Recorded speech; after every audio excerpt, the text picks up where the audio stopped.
So hello guys, good morning. Welcome back to my YouTube channel. This is Autoboyson. Mayroon tayo ngayong dinadiagnose na Hyundai Accent guys.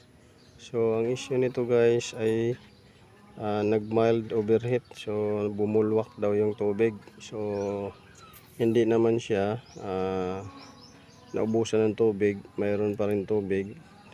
Pinatay agad ng customer. So based sa ating findings, suspect natin yung auxiliary fan ay hindi gumana.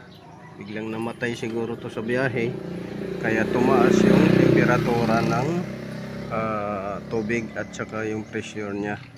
So yan yung nakikita nating dahilan dito sa suspect natin na parts. Auxiliary fan hindi siya gumana, or yung thermostat hindi rin siya gumana ng gusto, kaya nag over pressure, over high temp.